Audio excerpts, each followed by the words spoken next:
Doing? Hey Andrew, how are you? I'm all right. Hey, just to make sure my Skype recorder is working. Oh, yes, it says recording a call. So I guess that means everything is okay. The last thing I want to find out is after this show that this Skype recorder didn't work and then we'd have to do this all over again. But it's an Well, that would MP3. be a drag. Yeah, it's MP3. Have you ever recorded a call on Skype? You know it should work. This is MP3 Skype recorder version 4.11. Okay. That should I'm hopefully that. recording my end as well, so if anything goes wrong your end, I should have a recording here that you can use. Oh, thank you. Thank you for that little backup plan. Yeah, no Okay, worries. I always since record my calls. awesome. All right, you know what? Since this is a pre-record, I usually do a 5 to 10 minute news segment at the beginning of the show, but I will not be doing that on this show since it's a Sure. pre-recording. Add it So, later. okay. So, no introduction necessary. Usually starting with an introduction, but that's not necessary either because we're Oh, pre-recording. you'll pre-record that, yeah? Yes. So, if you Okay. just give me a second here, I need to find the specific email that you sent me, in Sure. which you give me all that information about There's a all few this. discussion points in there that you might want to pick up on. Oh yeah, we'll try to discuss everything in this interview, even if we have to do a little bit on the fly of each one, just so we can cover them all in a 2 hour span. That would be that's all right with me. That'd be great, yeah. Be good Yeah, to get into them all. let's do that. Okay, so free will, consciousness, consent, natural law, and how it ties into the mind control activities of the entertainment industry. This in turn ties in majority with the phenomenon of predictive programming in music videos, Hollywood movies, etc. All right, before we start getting into the stuff about music, brainwashing, and all the rest of it, we need to first get into the subject of free will, consciousness, consent, and natural law before we talk about how that ties into the mind control and all the rest of it. So, Sure. you got the floor. Tell us what the subjects of free will, consciousness, consent, and natural law mean to you. Okay, well, this is all stuff that I've started talking about publicly this year, really. I wasn't really getting into this before. I was sticking strictly to stuff that goes on in the music industry and exposing all the mind control manipulations there.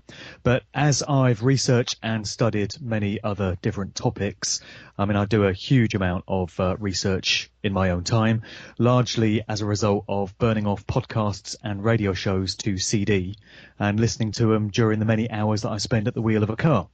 And that's enabled me to gain so much knowledge on so many different subject areas. And in recent times, I've really been investing a lot into understanding these eternal and universal concepts. And a lot of it has come from listening to the work of Mark Passio of whatonearthishappening.com, who really breaks down the whole subject of natural law in a very easily digestible, easily understandable way. He's not the only one that talks about it. There's other folk out there like Max Egan in Australia and Santos Bonacci, who sadly I hear has been nabbed by the police again this week and arrested for the crime of telling the truth. But there you go. That's the world we live in. So there's many different, researchers and commentators that talk about natural law. And the main tenets of it can be broken down very simply into the phrase, do no harm, but take no shit.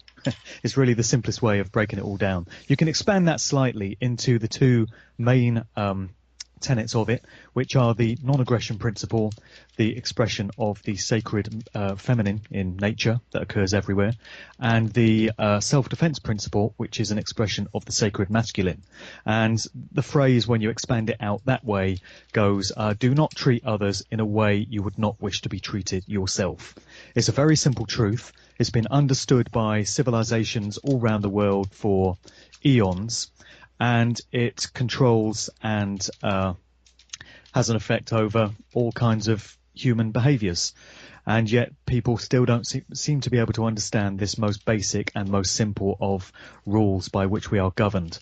Natural law has been called lots of different things. It's had many different names through the ages. It's known also as universal law. It's sometimes called cosmic law. It's called the law of cause and effect, causality, consequentialism. The concept is always the same, which is that our behaviors and our thoughts that we choose ourselves to take through the free will consciousness with which we've been gifted have a direct impact on the sort of experiences that we have in this realm of existence. And that happens both on an individual basis and on a collective basis. the microcosmic and the macrocosmic. It's all based on the decisions that we as humans choose to take, and natural law is there to dish out the consequences of these decisions. And looking around us at the world that we have at the moment, and all the horrific and terrible things that are going on, I would say that humanity in general has not done a great job of understanding how natural law works and how it needs to be applied in our lives. It's a code of morality. And as I mentioned, I've come to understand that it's set into place by the creative force behind the universe. Some people would choose to call that God. Doesn't matter what label you put on it. Again, the concept is still the same. And it also doesn't matter whether anyone believes it or not, or likes it or not. It doesn't care. Natural law doesn't care who believes it, who likes it. It goes on governing our lives regardless, and we reap the consequences of, choosing to follow it or not follow it. And this all comes down to free will consciousness. And I've come to understand that as humans, we are unique among sentient beings in being gifted with the ability to make free will choices for ourselves, rather than responding to, instinctive animalistic behaviors. We actually have the capacity to make moral choices one way or the other. And the choices that we make play out in the type of reality that we experience. And, these are the eternal and universal concepts that I've come to understand. There are links to the corporate music industry and the stuff that goes on. It might not seem like it at first. These two subject areas may seem to be completely unconnected and very disparate, but there are definitely connections, and hopefully in the course of this conversation we can explore how some of those fit in. Thank you very much. Just so you know, my microphone's going to be muted every time you're talking, sure, so people don't hear me breathing. Hey, you pointed out Xanos Bonacci was arrested for telling the truth. I don't mean to get off on a tangent here, but yeah, I didn't hear about this. I definitely want to look into it because I do admire the guy. Watched a lot of his videos. He last I heard, what he was doing was he was put in contempt of court simply because he was doing some sort of a vicious smear campaign against a judge who was charging people with marijuana crimes, and he was trying to point out that the government does not have authority to criminalize marijuana, so this judge is a fraud. Is that what he was arrested for? Because he was in contempt at the time, or was it something completely different? Well, I'm not entirely sure what it is he's been arrested for on this occasion. I've just seen some stuff on Facebook. There's just one statement that has been doing the rounds, and people have been sharing it, from an associate of his, saying that the police took him into custody a couple of days ago in Melbourne, I think it was. So I don't know why he's been taken in, but it does seem that he's constantly getting harassed and victimized by the establishment for, as I said, the crime of telling the truth, spreading some light in this world and trying to help people. Because Santos is, an incredible guy, as many of your listeners will be aware, beautiful human being, very conscious, out to help humanity, and very knowledgeable about all the corruption and filth and depravity that goes on within the establishments of this world, and, not shy in exposing it. So it's not hard to see how he would become an enemy of those that, are perpetrating this. But I'm not entirely sure what the reason is they've cooked up for taking him into custody on this occasion. All right. I know the whole toll road thing, that was something else, but let's not talk about that anymore. Exactly. So now back to the topic of music and such. This in turn ties in, this I'm reading off what that email you sent. This in turn ties in majority with the phenomenon of predictive programming, and I noticed that you capitalize the P's in both predictive and programming, Yes. in music, videos, Hollywood movies, etc. All right, you know what? Let's take this bit by bit. Predictive programming in music, and then after that we'll go into the predictive programming in videos and then Hollywood movies. So let's cover all three bit by bit here. Yeah, well, I think by getting into how predictive programming works, it's the best way of illustrating how what I just mentioned, free will consciousness and natural law, how those concepts tie into what's being done in the corporate music industry. Because there's probably a lot of people out there scratching their heads at the moment thinking, why the hell did he start talking about that? I thought we were talking about the music industry. I do want to demonstrate how there are links. And I think by getting into predictive programming is the best way of showing how it all fits together. So I'm sure people are familiar with what predictive programming is, but just in case they're not, a very quick overview would be predictive programming is the act of placing into works of popular culture, that could be music, music recordings, it could be a music video, it could be a television program, a cartoon, a movie, a live stage show, depictions of real world events that are yet to occur. And these depictions seem to foreshadow what is to come in some symbolic way. Some of them are more blatant than others, but there have been so many examples over the years, and there are so many YouTube videos and blogs and articles on the subject now that people might want to delve into, that it's just an absolute phenomenon that has taken on a life of its own. And some examples would be, probably the best examples come from the world of movies, to be honest, and the absolute classic one is 9/11. There were so many depictions of various aspects of what came to pass on September 11th, 2001 in various movies leading up to that year. The number of examples that have been found goes into the hundreds. It's literally hundreds and hundreds. And there's YouTube videos on the subjects that run on for minutes and minutes and minutes, consisting of little snippets and clips. All kinds of movies, from Back to the Future to Independence Day to The Terminator to The Matrix, cartoons like The Simpsons. So many aspects of 9/11 just seem to be cropping up in these movies. How could this be? How could there have been foreknowledge of what was going to happen unless there is massive complicity in the upper levels of the Hollywood film industry and the TV industry and the music industry with those that actually pulled off the events of 9/11? I would suggest there is complicity, and there's lots of interconnected links between the various parties concerned there. How else to explain how these items could have been placed into all these movies? You get it in music videos as well, not as often as in Hollywood films, but there have been some examples of predictive programming in music videos for events which came to pass. One which I usually cite is a video by Lil Wayne for the song My Home Is Still, which came out in 2012, I believe it was. And in the film, there's a split-second scene of Lil Wayne in a movie theatre surrounded by 12 skeletons. And this video was released just a few days before the story broke of a shooter, apparently, we're told, who went on the rampage in a movie theatre in Aurora, Colorado, and killed 12 people during a screening of the Batman Dark Knight movie.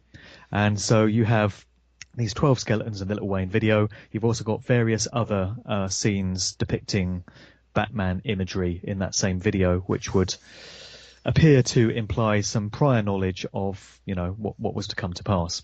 And of course, in many of these stories, like the Aurora, Colorado shooting, and you can get to Sandy Hook and the Boston bombings and all of that, and stuff that happens over here in the UK as well, like the Woolwich Lee Rigby incident, many of them are quite clearly hoaxes. They did not happen the way the mainstream media has told us. That's a surprise, isn't it?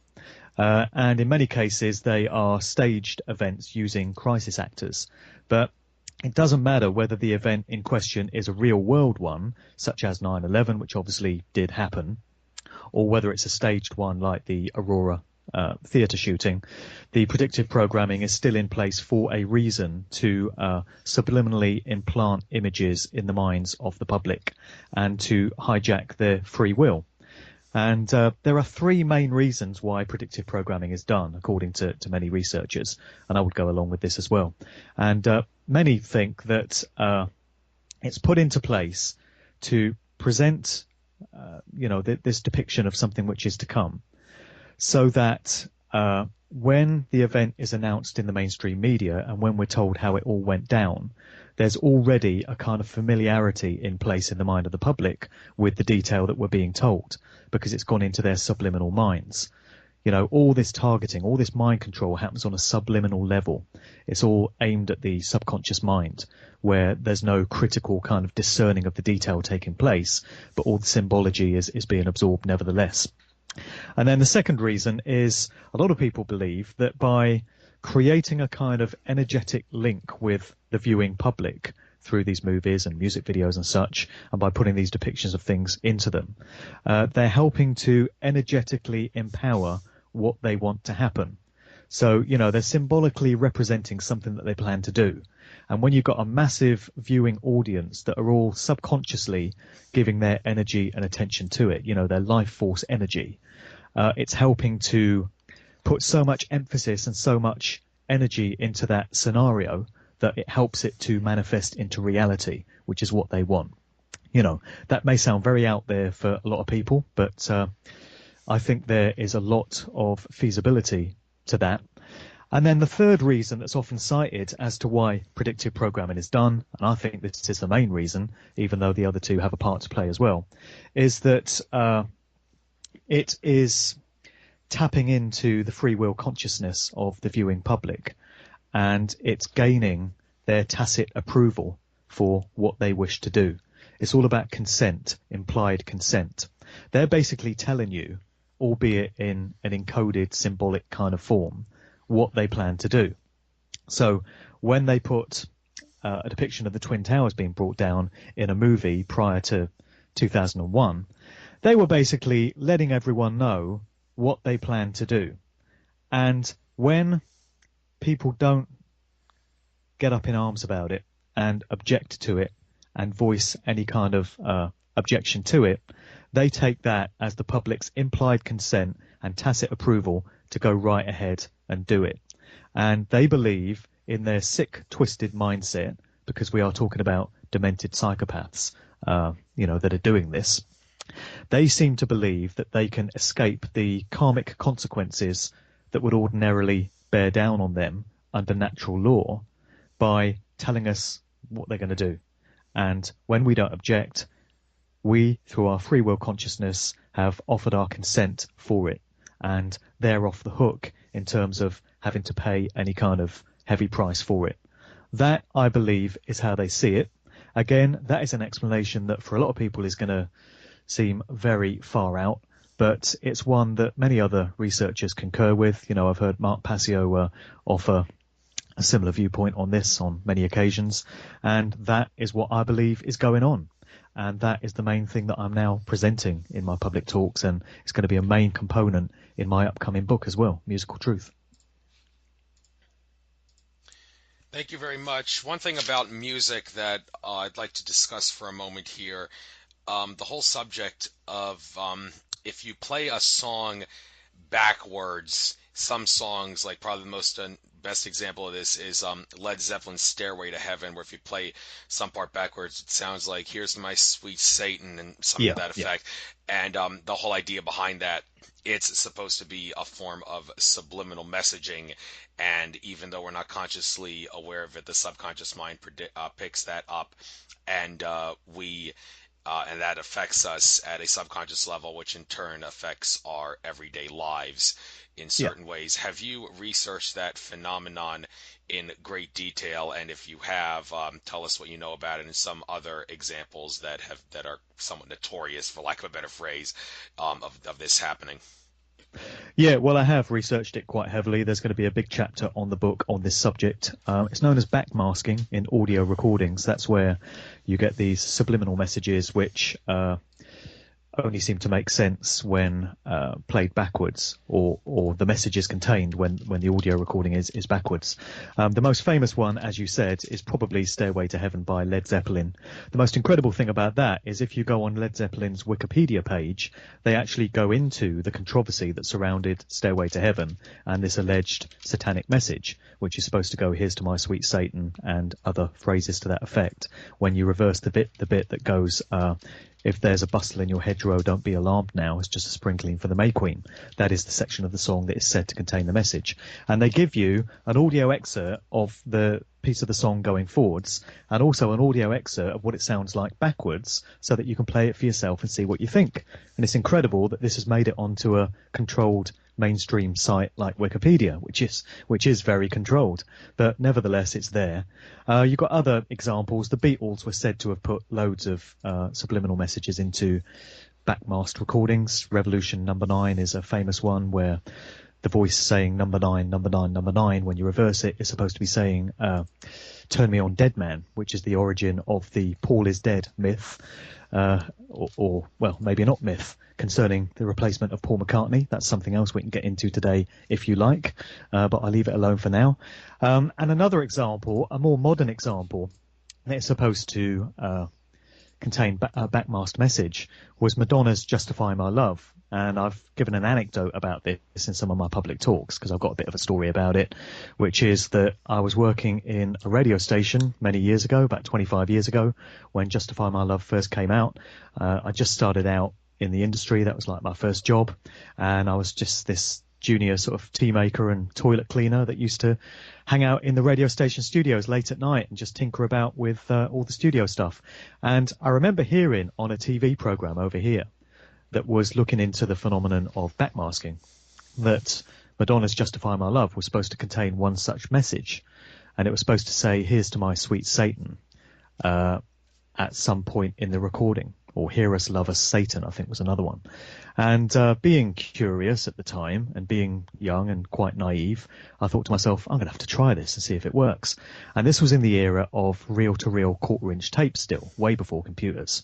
And so I got a recording of the song, put it on this reel of tape, and played the tape backwards to see how it came out.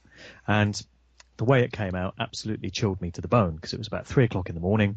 The only other person in the building was the on-air presenter next door. So I went in to get him and I said, you've got to come and listen to this. This is incredible. Brought him back into the studio and went to replay the tape. And there was no recording on the tape. It had completely disappeared. And I've got no explanation as to why it should have disappeared, but it just wasn't there. And that was my first sort of encounter with the world of backmasking. Interestingly, Aleister Crowley, the notorious dark occultist, his story crops up time and time again in the music industry. When you go back into the early days of rock and roll and going through the various decades into the hip-hop era with the likes of Jay-Z now, there's been such an infatuation with the works of Aleister Crowley from so many musicians. From Jimmy Page of Led Zeppelin, who famously bought his house on the shores of Loch Ness in Scotland, Boleskine House, where all sorts of supernatural stuff is alleged to have taken place, going through Elton John and David Bowie, the Beatles, the Rolling Stones, an absolute fascination with Aleister Crowley throughout, Ozzy Osbourne as well. And in many ways, Aleister Crowley was the original rock star because his life was all about sex and drugs and rock and roll and ritual sex magic. But one of his teachings from the Book of Law that he famously channeled from a spirit when he went into a trance state, and he had this book of the Law dictated to him, which was the origin of his Thelema religion, was that he encouraged his followers to train themselves to speak backwards and to listen to audio recordings backwards and to be able to interpret messages backwards. And, you know, one of the commands is let him teach himself to listen to phonograph recordings in reverse, I think was the wording. And for anyone that thinks this might be conjecture and that you kind of hear what you want to hear in any recording, and that if you set out to hear an allegedly satanic message in a backwards piece of music, you're going to, if you make yourself want to hear it enough. There was some validation that came for me a couple of years ago when I heard an interview on Radio 314, part of the Red Ice radio network out of Sweden. And it was with this guy called John Kelly. And he is the proprietor of a site called yourinnervoice.com. And he works out of Canada. And he's a reverse speech therapist. And he's taken on the work that was pioneered by a guy called David J. Oates, who was an Australian who first kind of did some research into the scientific nature of reverse speech. And the idea is that in our everyday speech, we are constantly encoding our true thoughts and our true intents and that which dwells in the very depths of our psyche in our speech. And we're doing it in a way that can only be understood when the speech is listened to backwards. And this guy, John Kelly, now runs therapy courses for people that have, you know, issues and things they want to iron out about themselves. And he gets them to record a whole load of speech, just talking about whatever they feel like. And then he listens back to the messages in reverse and tries to identify hidden messages that give a clue as to what's really on their mind. And in this radio interview, he gave a couple of examples that people can listen to. He had this woman that had always carried around this complex of guilt over the fact that when she was little, she was holding the hand of her little brother by the side of a road that they were waiting to cross. and she let go of the brother's hand, and he ran out into the traffic and was killed. And, you know, this has haunted her ever since. And this guy identified in a piece of reverse speech the phrase, better hold on to him, in some, you know, she was just talking about something random, and you put it into reverse, you hear the phrase, better hold on to him, which was a thought in the very depths of her mind, her subconscious mind, that had come out in the course of this speech. And then there was another guy who was trying to make a go of this small business that he'd got, and he was encountering all these, you know, business problems.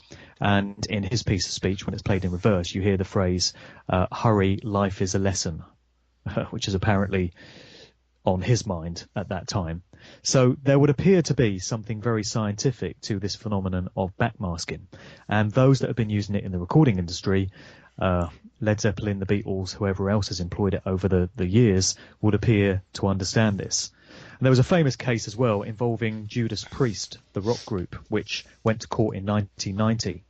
And it was over a track on one of their albums from 1985, which was alleged to have been the cause of these two youths that went out and shot themselves. The case actually went to court, and, you know, the prosecutors argued that these two young guys, one was 18, one was 20, had been sitting around late night drinking, smoking weed, and listening to Judas Priest albums. And apparently they'd been listening to this one track that had this subliminal message embedded in it. And the words were simply, do it, do it. And this had been interpreted by them as go out and commit suicide, shoot yourselves. And they did indeed go out and attempt to do that. And one of them died straight away, and the other one died later in hospital. But the prosecution tried to argue that it was this record that had actually caused them to do it. The case was thrown out in the end, and it wasn't found to have any merit to it, but that's no great surprise. The important thing about that case is that it brought the whole subject of backmasking and subliminal messages in music into the public consciousness. So it was a landmark case in that respect.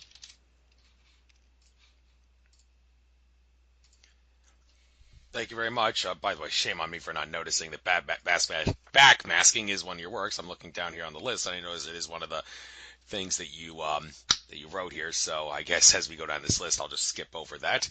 But one thing that's not, well, maybe this is somewhat tied into backmasking. The whole thing about the Pink Floyd Dark Side of the Rainbow, how if you pair the 1973 Pink Floyd album The Dark Side of the Moon with the visual portion of the 1939 film The Wizard of Oz, it produces moments where the film and the album appear to correspond with each other, and Pink Floyd asserts that it's just a coincidence. We did not plan this by intelligent design. Well, first of all, there's no such thing as a true coincidence. Everything happens for a reason, as anybody in the spirituality and metaphysics communities could tell you. Absolutely. And that kind of leads you to believe that, well, who says Pink Floyd is not telling the truth? Maybe they are telling the truth. It's just that by virtue of the fact that we are living in a matrix, and by virtue of the fact that synchronicities are bound to happen every so often, it just so happens that they inadvertently made an album that corresponds with the Wizard of Oz scenes. So as someone who looks into the music industry and all the secrets of it and such, do you think Pink Floyd is telling the truth, and it's just by sheer synchronicity that they unintentionally caused that to happen, or are they lying when they say we did not know about this? Well, I think either case could be true. Synchronicities do happen. The universe interacts with us in all kinds of meaningful ways, which we might not be aware of, and I do believe it causes many scenarios to take place. They are apparent coincidences, but as you say, they're not really, because there's no such thing. Everything does happen for a reason. So it could well be the universe making its presence felt by, in some way, causing these two things to match up. I've never actually tried that one myself. I really should someday. Maybe there's a video on YouTube where somebody's put the soundtrack to The Wizard of Oz and you can absorb it that way. But it's a fascinating idea. The Wizard of Oz, of course, is often cited as a trigger for MK Ultra mind control victims when you get into that whole subject of mind control. You've got The Catcher in the Rye, the book by J.D. Salinger, which is often cited as a trigger. And then you've got The Wizard of Oz, which is often cited as something that causes mind control victims to dissociate from reality due to the imagery that's put into it. So that's a very interesting movie to look into, and isn't it interesting that that's the one that is said to be paired with Dark Side of the Moon. Pink Floyd are interesting in themselves, of course, so many different aspects and strange things concerning that group, particularly in the early days when they had their frontman Syd Barrett, who's little remembered. You know, most people think of Roger Waters and Dave Gilmour as the public face of the group, which of course they are. But back in the early days, Syd Barrett was the frontman. And Syd Barrett, his father worked at Cambridge University in some government sort of military intelligence role, as do the fathers of so many rock musicians when you get into it. You know, there are so many ties to the military industrial complex and various government departments interlinked with the rock music world. You would think that these two walks of life would be as far removed from each other as it's possible to get. But time and time again, when you look into the backgrounds of so many of these artists, going right back to the very early days of the rock industry, you find that there are links there. And Syd Barrett's father was, you know, a part of the Cambridge University Research Institute. And many people think that Syd Barrett was, or could have been, a mind control victim himself. There's some very telling symbolism in some of the album sleeves where he's pictured with broken mirrors and teddy bears with mutilated limbs and stuff like that. And all of this is symbolism that hints at the presence of monarch programming and MK Ultra mind control. Trauma-based mind control, which is a very ugly and sinister subject area, but it's another one which is very intricately entangled with the story of the music industry, going right up to present day. Why could this be, you might ask, which is a very good question, but they are all interlinked. And then you've got other things with Pink Floyd. They appeared to be sort of criticising or questioning the nature of the educational establishment with Another Brick in the Wall, when that track came out with the lines, "We don't need no education, we don't need no thought control." You know, that's a bit of a truther's anthem these days, because people have leapt on those lyrics and said, you know, Pink Floyd understood the mind control and social engineering agenda of the educational game, and they kind of encoded that into that song. Very interesting video to it as well, all about thought control. And so many other things about Pink Floyd over the years. Roger Waters in recent years has become very vocal in his support for Palestine, and he's been very anti-Israel in a lot of his public comments, which clearly is going to make him many enemies at the top level of establishment. But I would say respect and kudos for him for being a rare voice to dare to speak out about the Zionist regime of Israel and its massacre of the Palestinian people. So it's just another aspect to the interesting story of Pink Floyd, really. There's so many you can get into. Yes, indeed. And I do want to, similarly to how you said a lot of things regarding 9/11 and other government staged false flags could be seen in the movies and such, and also TV shows for that matter. Another thing that seems to be very prevalent in the present day in regards to this issue is the whole thing regarding September 2015. Oh, I'm getting an echo here. Let's just try to disregard it. September 2015. I've watched a lot of interviews, not interviews, a lot of videos recently from this guy, Mr. Cat Eye, who has some sort of what seems like a magical penchant for being able to find codes and messages and things like crop circles and Google Doodles and even movies and such. And in the recent times, he's been talking about how you can find all sorts of things that seem to pertain to the time period this upcoming September, from September 21st to September 28th. A lot of things are supposed to happen in that time. There's the theory that an asteroid was going to hit the Earth on the 24th in the Atlantic Ocean, although in my recent interview with Andromeda Council contactee Tolek, he said that his ET contacts told him they're not going to let that asteroid hit.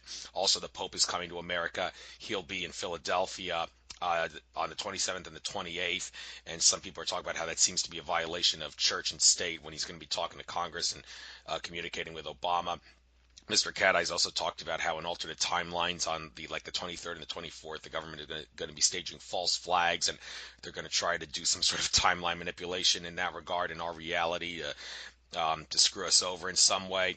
And on the 28th, there's a lunar eclipse, which is the final eclipse in a tetrad series of eclipses, and that time period, according to the Jewish calendar, as this guy Jonathan Kahn talked about in an interview with Leanne McAdoo of InfoWars, that is a super Shemitah. Every 7 years we got a Shemitah. Every 49 years we have a super Shemitah. All the details of what a Shemitah and a super Shemitah is, you'll watch the interview to learn that, but it's basically just a consequence of the ebb and flow of time. That time is cyclical, and things will happen in cyclical events over time. And every 49 years, it's very significant, and that's going to happen in this upcoming September. And also Matt Kahn, no relation to that Jonathan Kahn guy, in an interview with Helene Lipson of In5D Radio, said that 1/3 of humanity will resonate with 5D consciousness around that time of that lunar eclipse on the 28th of September. And Mr. Cat Eye and others have talked about how in the industry you can find all sorts of things that seem to pertain to this upcoming time period from September 21st to the 28th. And oh yeah, I forgot to mention an interview with Michelle Walling of In5D.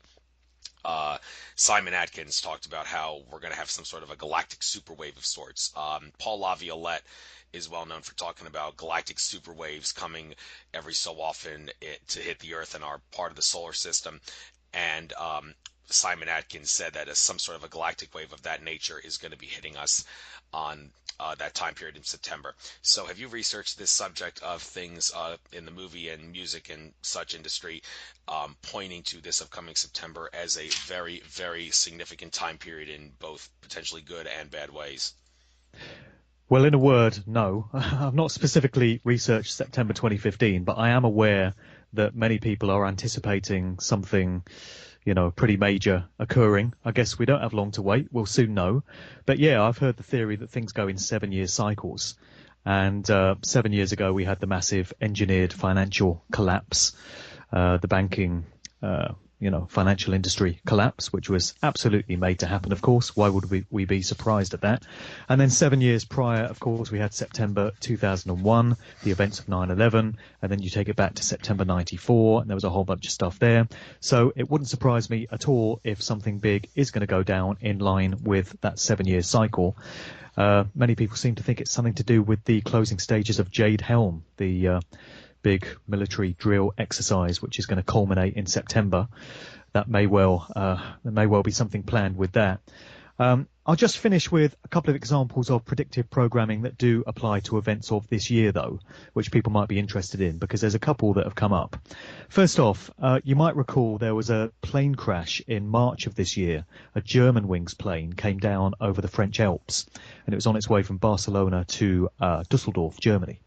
And what we're told is that the co-pilot, this Austrian guy who was depressed and, psychotic, engineered a way of getting the pilot out of the cockpit, and he then barricaded himself in and deliberately flew the plane into the ground, killing everyone on board. Excuse me, my phone's just going off there. And so that was the official version of that story. There was a little-known Argentinian film called Wild Tales, which came out a short while before that event. And it was a montage of 6 stories. And they were sort of dark comedy, satire in nature. And in one of these stories, there's this guy who is an airline pilot, and he decides to get revenge on various people that have wronged him and pissed him off in his life. And I think it's his wife or his girlfriend has cheated on him, so she's one. And then there's a business colleague that's done him down in a business deal, so he's another. And he gets all these people onto a flight. He invites them all on one of his flights. And when he's got them all assembled there, he barricades himself into the cockpit in the narrative of this movie and deliberately flies the plane into the ground. And isn't it interesting that that came out just a short while before this story, or at least the version of it that we're told? And then more recently, in the States, of course, you had the Charleston church shooting in South Carolina. And it doesn't take researchers long to identify these depictions of these things in movies. Somebody spotted very quickly that in the movie Kingsmen, the Secret Service, which is a blatant piece of propaganda for the British establishment, for the monarchy and the Secret Service and everything else, disgusting propaganda piece. But that movie was very popular this year, and it came out a short while before the Charleston church shooting. And there's this extended scene in it where you got Colin Firth portraying this British Secret Service character. And in a mind-controlled state, he goes into this church and starts committing murder and mayhem and shooting and stabbing everyone in sight. And before long, he's slaughtered the entire congregation of this church before he gets taken out himself. So isn't it interesting that that scene appeared just before the Charleston church shooting?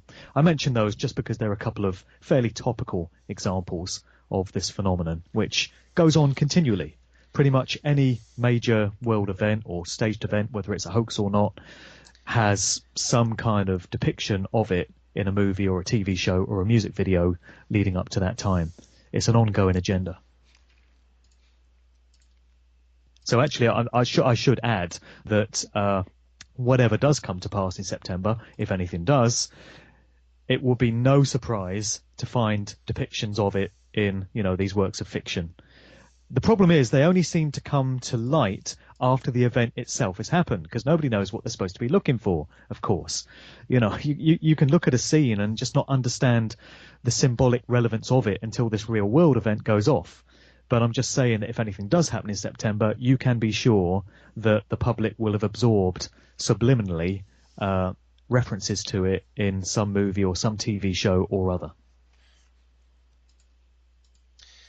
Yeah, one thing about that kind of makes me upset is the way some people will react to it. I mean, movie makers like George Lucas and Steven Spielberg are not fools. They know the name of the tune. And their movies, well, maybe not them, but the people that worked on the movies definitely know how the nature of reality works in some degree, so they make the movies as truth under the guise of fiction. And yet a lot of people who want to be lost in a trance and want to be sheeple, if you try to explain to them that this was a form of foreshadowing, a form of in-your-face disclosure of a future event, or try to say this is truth under the guise of fiction, you will often hear them say, well, it's just fiction, or, oh, come on, I'm just going to brush it off as a coincidence. Well, how many coincidences do you have to see before you finally figure out that there's something to it?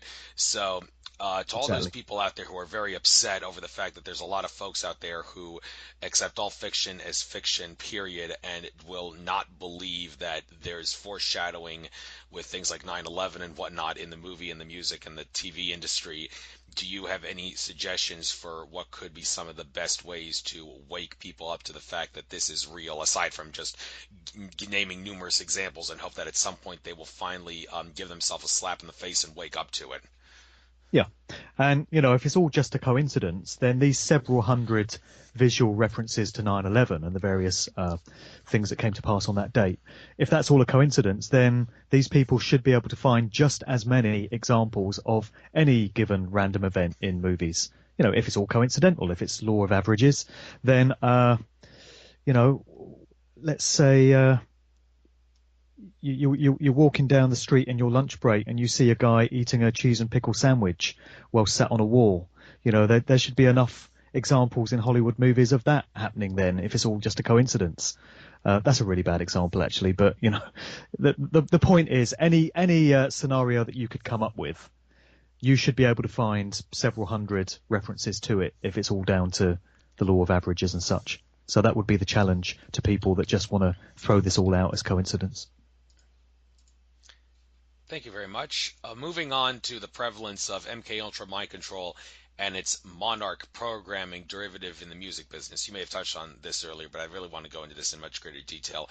It seems like MK Ultra, whenever people hear about that, they always think, they automatically jump to DARPA mind control. That's what MK Ultra is, but in reality, there's more to MK Ultra than just mind control, and also the whole thing regarding monarch programming derivative. I'm interested to know exactly what the word derivative means in this sense, but I guess I'll give you the floor to discuss what it is about MK Ultra mind control specifically, and also specifically the monarch programming derivative in music and maybe the non-music industry as well. Yeah, MK Ultra is this project which came out of Nazi Germany at the tail end of the Second World War, when many prominent Nazi scientists and other leading figures were covertly smuggled out of Germany and brought into the US and also Central and Southern America and other places by the US government and by the OSS, Office of Strategic Services, the forerunner to the CIA, and they were put to work on various programs in the United States to continue much of the work that had been going on in Nazi Germany during the war. And whether these scientists were working under coercion and duress, or whether they were working on a more friendly, cooperative basis is largely unknown. But either way, they were put to work on these various programs. One of them came to be known as MK Ultra. The MK stands for mind control, as in the German, with the K for control, as an homage to where it came from. And there are various ways in which it works, but it's all about subjecting the victim to levels of trauma that cause the mind to dissociate from reality, as the mind's only way of dealing with the situation in which it finds itself. It kind of shatters into different compartments in order to dissociate from what it's perceiving. And it was worked out that these various different compartments, or alters as they're known, can then be programmed to each have their own personality, completely separate and independent of the others, but all operating within the same overall human mind. And then you have what's known as a front alter, which is the representation of that person that interacts with other people on a daily basis. So that's the person that you are most familiar with, but they've got all these other identities within their fractured mind state that can be brought forward to the front and triggered in various ways. And as I mentioned, the Wizard of Oz is supposed to be a regular mind control trigger, as is the book Catcher in the Rye. It can be pieces of music, it can be words and phrases, it can be colours, it can be patterns. Any of these things can cause these dissociative identities to kick in and take over temporarily the identity of that person. So they tried doing this on Manchurian Candidate style assassins. Anyone that's seen the movie The Manchurian Candidate, the original I would suggest rather than the remake, will be familiar with what's going on there. It's assassins that do the bidding of the sort of black operations side of the CIA and the American government by carrying out assassinations, but the victim concerned, or the perpetrator concerned, has no memory of what they've done once they are clicked back out of their mind-controlled state, back into their regular alter. So it's an ideal way of getting these assassinations done, but not leaving any kind of dangerous trail behind. So you've got Manchurian Candidate-style assassins, and these have been deployed in various situations over the decades. Some examples would be Sirhan Sirhan, the guy that is said to have shot Robert Kennedy, although the reality is probably slightly different. Same thing with Mark David Chapman, who is said to have shot John Lennon, but again, I think the reality there is slightly different. These guys were, the fall guys, the patsies in many cases, but they were definitely mind controlled, as have been many others. John Hinckley, the guy that shot Reagan, is said to have been the same, and he's also said to have been affected by the book The Catcher in the Rye, in the same way that Mark Chapman was. But besides mind-controlled assassins, they also used trauma-based mind control in the entertainment business. And it's absolutely prevalent throughout Hollywood, the Hollywood film scene. And you've had the actress Roseanne Barr that has gone public recently and done interviews where she's spoken of the fact that MK mind control is absolutely rife in Hollywood, and that many of your favourite household name actors are subjects of it and have undergone it. And it's absolutely rampant in the music business as well. And many A-list artists that people will be familiar with in these times are strongly thought to have been subjects of mind control. Within the music business, you have this division of MK Ultra, which is known as monarch programming. And there's some great articles about this and how it all works and the methods that are employed on the website Vigilant Citizen, which people might want to check out. It's at vigilantcitizen.com. Pretty much a leading authority on how monarch programming works. It's called that because its central symbol is the monarch butterfly, this very distinctively coloured orange butterfly. And the reason they chose that is because the monarch butterfly is supposed to be able to pass on information from generation to generation. Dissociative kind of information is passed on through the bloodline. And that's supposed to be symbolic of what goes on with the human victims of monarch programming. And there's all kinds of other symbolism that hints at the presence of monarch programming as well. As I mentioned earlier, some of them are dolls. You see dolls everywhere, particularly Barbie dolls with pink hair. And whenever you see dolls with mutilated limbs, with an arm missing or a leg missing, that is strongly hinting at the presence of mind control. Also mirrors, particularly smashed mirrors, and teddy bears and Mickey Mouse ears, which is straight out of the satanic Disney Corporation, which is definitely not all it appears to be. And there's much more to know about what really goes on at Disney. And some people think that there are mind control programming centers located at Disneyland and many of these other theme parks under Disney. And they're actually carrying out this stuff while the public is walking around above, completely oblivious to what's going on. But all these symbols like teddy bears and dolls and such are hinting at the corruption of the innocence of youth, basically, of childhood, because they get a lot of these victims when they're children. They're much more easily programmable at that stage, and they remain victims of this throughout their lives. So some artist names that keep cropping up time and time again among researchers into MK Ultra and monarch programming include Michael Jackson, Britney Spears. So when you saw Britney Spears going a bit crazy a few years ago and shaving off all her hair and acting erratically and attacking cars with umbrellas and such, many researchers believe that that was an indication of her programming wearing off, because sometimes after a few years it does start to wear off and the conscious mind starts to kick back in and overwrite the reality of that person's mind, and they have to go back into the lab and be reprogrammed. And that's what many people believe we saw happening with Britney Spears during that strange period of hers. And then Justin Bieber is a name that crops up time and time again, as is Miley Cyrus. Nicki Minaj actually has an alter ego that she refers to as Barbie. Her nickname is Barbie, and her female fans are called Barbs, and she's constantly being depicted as a Barbie doll with pink hair. And she used to have an alter ego called Roman Zelansky as well, which is based around the film director Roman Polanski, one of her alter egos. We can get into what that might be all about symbolically later as well, if you like. But Nicki Minaj, another name that crops up time and time again, and there are many, many others as well.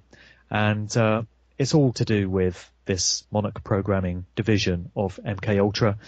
The industry, those that control the industry, seem to like many of their A-list artists and actors where they can keep an eye on them. They seem to like them to stay on script. They seem to like them to deploy all the symbolism and the imagery that they choose for them. And it's far easier to have a mind-controlled slave doing all that than it is to have someone who is in full artistic control of themselves and is able to make decisions for themselves. And so that's why they have so many mind-controlled puppets in the industry. Yeah, let's talk for just a moment about the specific ways that you would put someone under mind control. First of all, we all know that if you traumatize someone at a young age, like before they're 5 years old, you can implant subliminal honeycombs in their mind, where like maybe 30 years down the road, like if you tell them when they're like 4 years old after traumatizing them, you will have a gun in your hand. If you hear the phrase shoot up a school with your gun or something, you will shoot up a school with your gun, and then we can use that to justify disarming the population, among other things. And then 30 years down the road, they can do that. There's also where you can put the bag over someone's head and beat the living hell out of them after you put the bag over their head, and you can put them under mind control like that. There's also technology like the HARP system, which is best known for creating weather synthetically, like earthquakes and hurricanes and such. That it's also been said, among other sources, the conspiracy theory with Jesse Ventura pilot episode, which is about HARP, that they send out frequencies that can put you under mind control at will. Put you under mind control when you're not aware of it. They can do that with the HARP technology and such. What are some other ways that you can think of that they would put celebrities and such under mind control? They get them from an early age, as I said. And Fritz Springmeier is a researcher that's done a lot of work into exposing how this all works. His classic book is The Illuminati Formula on How to Create a Total Undetectable Mind-Controlled Slave. As I recall, bit of a mouthful, but that's his defining work on this, and he's pretty much the go-to source in terms of what gets done. But the key to so much of it is the fact that it's generational, and it's different bloodlines that actually traumatize their own kids.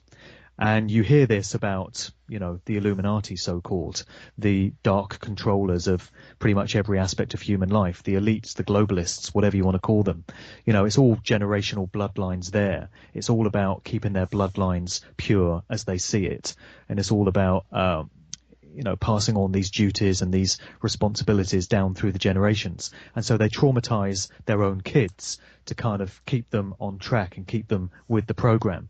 And a question that people often have when you start talking about mind control artists, when they're a bit skeptical of it, is, how do they get hold of these kids? What parents would allow this to happen? Where are the parents? Well, in many cases, the parents are involved in the abuse themselves, particularly the fathers. It's on public record that Joe Jackson, Michael Jackson's dad, was highly abusive towards him and his siblings, and he was seen to be this overbearing father that was very disciplinarian. And, most people accept that that was the case. But I think there's probably a bit more to it than that, in that he was actually traumatizing them to the point that they were dissociating. And it wouldn't surprise me if many of Michael's siblings were also, victim to this, and not just him. And then you've got a guy called Jay Parker, who's a survivor of satanic ritual abuse. And he does a radio show, and he's done many public talks, and he's a very prominent speaker on the subject of mind control and satanic ritual abuse. And he tells of how his own father used to traumatize and abuse him. And he used to do things like bury him in a coffin, in a mock burial, just lower him into the ground and say to him, "You're nothing, your God has abandoned you, your life means nothing," and then simulate a burial of him. And this is the sort of stuff you hear about being done by kids' own fathers, who they're supposed to be able to look to for protection and security and safety. And when you've got your own father abusing you in this way, what does that do to a human mind? And you hear that what they do sometimes is the fathers or the parents generally will act in a very kind, sort of benevolent way towards a child 1 minute, and then the next minute they totally flip and they're just being completely evil towards them.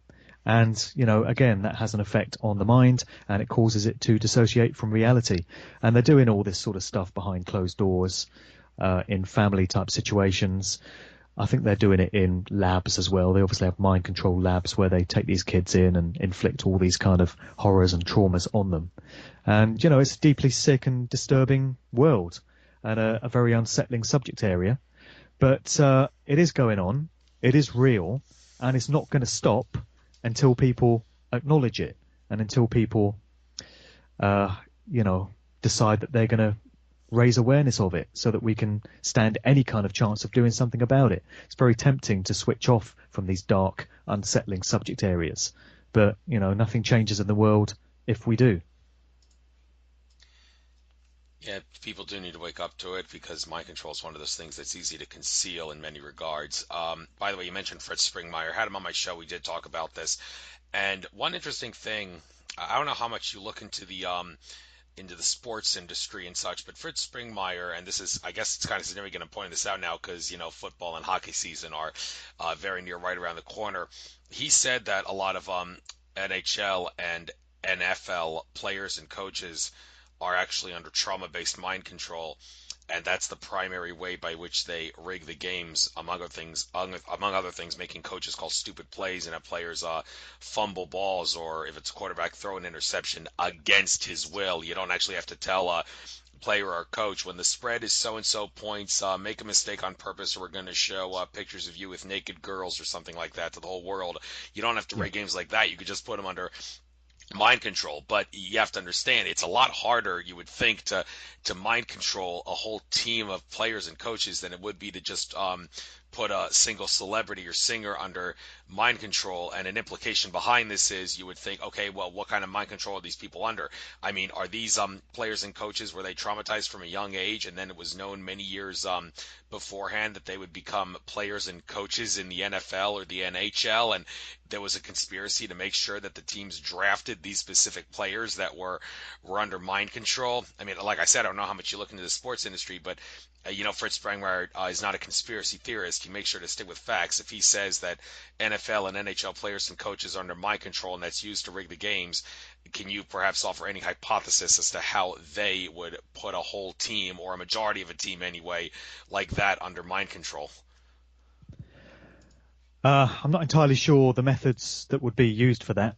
It doesn't surprise me to hear that that is the case within the sports industry, because it is everywhere. It's not just the music industry. As I mentioned, Hollywood movies are absolutely full of it. You have television presenters that seem to be mind controlled. There have been examples that people have posted in YouTube videos of newsreaders that just seem to, something triggers them and they go into one of these dissociative states and they just kind of freeze, or they just start rambling and just completely dissociating from the situation in hand. There was this television presenter, I think his name was Al Roker, and he was on a live link with that nice man Anderson Cooper of CNN, or CIA, perhaps I should say. And he's doing this live link, and El Roker is stood with a couple of other presenters, and one of them makes a reference to, I think she says, the Holy Ghost. She manages to work the phrase Holy Ghost into the conversation. And at that point, this guy, El Roker, just completely freezes and turns into a statue. He's just got this completely vacant stare on his face, and he holds the pose for seconds and seconds and seconds before they cut the live feed. And Anderson Cooper's just kind of laughing at him, but it seems pretty clear to me that he's clicked into a mind-controlled state. So TV presenters are involved. The sports industry doesn't surprise me at all. The model industry, modeling the upper ranks of that particular industry, very much involved, high fashion. The porn industry, I think they've got all bases covered. Mind control is everywhere. Indeed, it's all over the place, and like I said, it's hard to notice. But one thing that's also hard to notice is whether these celebrities and singers and such, are they going along with this, or are they doing it against their will? I mean, for example, we'll get into this in a little bit when we talk about occult symbolism and such, but before we get into that, let me just throw out one example, like the whole Super Bowl halftime show, for example, like with Madonna, with her coming out like shaped like Baphomet and all that stuff. I mean, she's just one example, but a lot of these celebrities that have all sorts of Illuminati and occult symbolism and are doing a lot of things that are satanic in nature. One question that people have is, are they doing this because they're under mind control and that's causing them to do it? Or are they just going along to get along with everybody else who's in on the conspiracy, and they know that they're part of the conspiracy, but they just decide, I'm just going to go along to get along with it, because if I don't, then they're going to make my life a living hell in so many ways for not going along to get along? Or is that maybe a combination of being under mind control and going along to get along, and that's why they do all this satanic stuff and have all these satanic symbols in their shows and such? So, well, I guess we can kill two birds with one stone here. The next thing on your list was occult symbolism in music videos, stage shows, etc.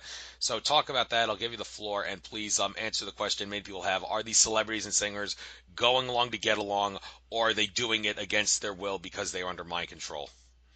Okay, well, I'm pretty sure it's a combination of both, and I will get on to expanding on that shortly. But I did just want to pull up this excerpt from my book here, because I was trying to look for this while we were talking. Just before we move on, we were talking just there about generational bloodlines and the fact that many of these children are kind of brought into the mind control program just by virtue of their genes, the families that they've come from.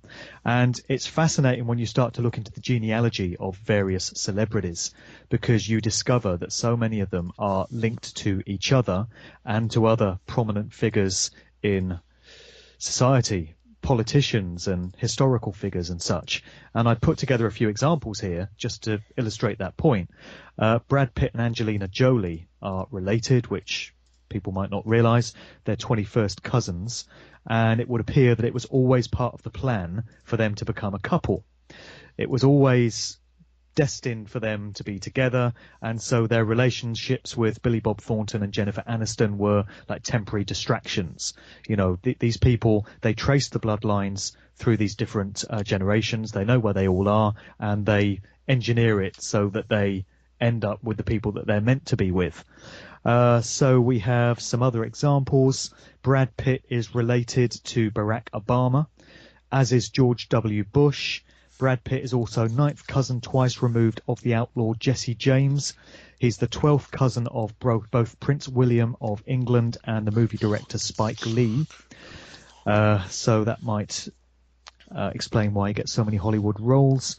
Then you have Sherry Blair, the wife of Tony Blair. There's lots to say about Tony Blair, but we won't say it today because we'll be here forever. Sherry Blair was actually a descendant of John Wilkes Booth, the man accused of assassinating Abraham Lincoln. And then when you get into the Queen of England, you realise that she just happens to be a cousin of the British Prime Minister David Cameron. And she also happens to be a distant descendant of Vlad Dracul, aka Vlad the Impaler of Transylvania. And also Cameron, David Cameron, just happens to be a cousin of Boris Johnson, the London mayor. And it turns out that David Cameron is also distantly related to Kim Kardashian. So now you know why she's famous for being famous and why she's in all these gossip magazines and all over the bloody TV. So isn't it interesting that all those people just happen to be related genealogically, and they all happen to be in the public eye, not by accident, I would suggest. Just to get on to this question as to why these celebs flash up all this symbolism then, I do think it's a combination of the two. I think many of them are under mind control, and perhaps part of their programming involves them being required to flash up these symbols and such. I think there's little doubt with people like Britney Spears and Miley Cyrus and Nicki Minaj that they're not in control of their own minds. There was a very interesting TV show, which I also just want to mention. It's a bit of an aside, but television program that happened here in the UK a few years ago with a guy called Derren Brown. I'm not sure how much up on Derren Brown folk in the US are. He's probably what you would say is the UK equivalent of David Blaine. He's an illusionist and, trickster. And he had a whole bunch of shows on Channel 4 here in the UK. And he did one a few years back looking into the phenomenon of MK Ultra mind control.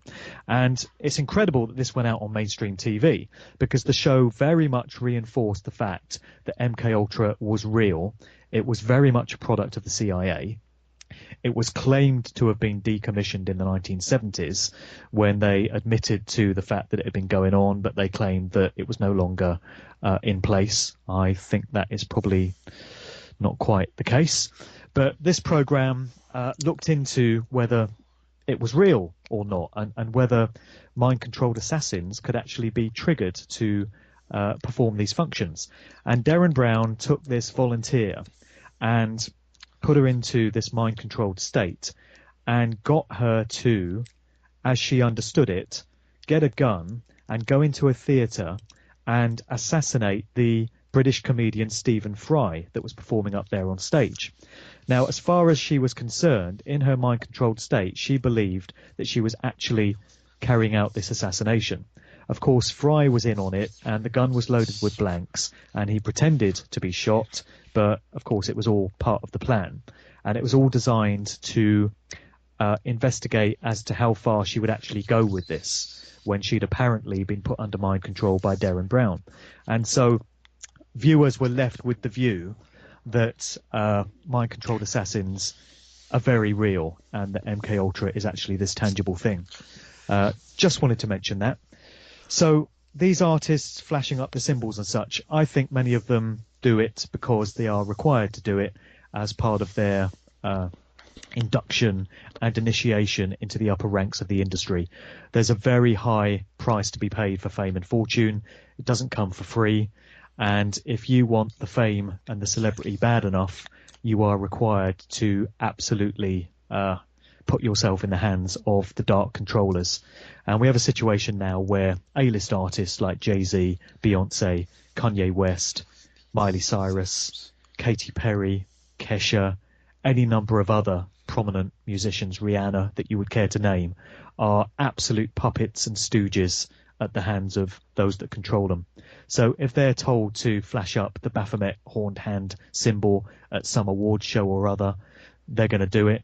If they're told to flash up this diamond rock sign that Jay-Z is so fond of putting up at stage shows and in videos and such, he's going to do it. It's something that's required of them. I think they've got very little creative control over these things. They want the fame and fortune bad enough, or they've not had any choice in the matter because they've come from one of these mind-controlled generational bloodlines. But these are the requirements that come with membership of the upper ranks of the entertainment industry. You know, you see Hollywood actors doing the same thing. You see the same symbols. You see the Baphomet horned hand thing, Il Mano Cornuto as it's known. You see this triangle of manifestation said to be the rock sign. That's done time and time again.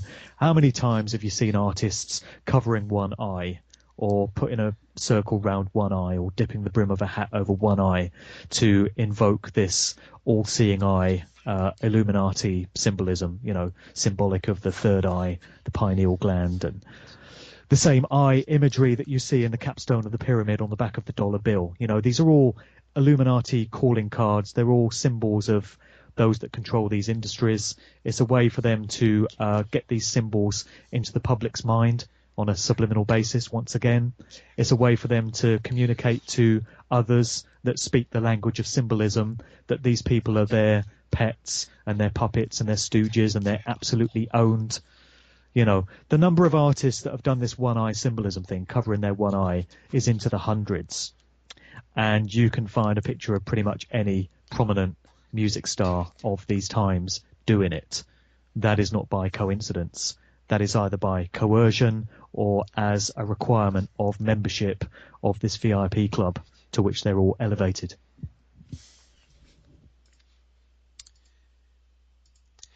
I'd like to talk for a moment about something that may tie into occult symbolism and such. The whole idea that, well, first of all, one example of subliminal advertising and how it works is back in the day when movies had intermissions, the Coca-Cola company would flash something right before the intermission on the screen that you couldn't consciously see, but subconsciously you could, about the Coca-Cola logo. And then at extremely fascinating rates that were never before seen, people would, during intermission, would buy Coca-Cola and Coca-Cola products at the movie stands, the snack stands and such. And right there is in-your-face evidence that subliminal advertising does work. And if you don't believe that it works after that, then I got some really nice seafront property off the coast of Mongolia that I'll sell you for 50 cents a day. So obviously, I've got some in Birmingham as well. Yeah, it obviously does work. And one question I have about this, let's say hypothetically, you tell someone who's not aware of this, shortly before the intermission, the Coca-Cola company is going to flash a subliminal ad. You probably will not be able to see it, but just be aware that it is there. That's just one example I'm giving, but if you were to actually tell someone that there is a subliminal message of some sort that you cannot consciously see or hear, it is there and it's designed to brainwash you, would simply telling someone that prevent the subliminal message from affecting them at a subconscious level, or does it depend on the circumstances? Well, you absolutely can break the programming, and by bringing it out of the threshold of the subconscious mind into the conscious mind and letting people become aware of the methods that are being used against them, that is the way to break the magician's spell, so to speak.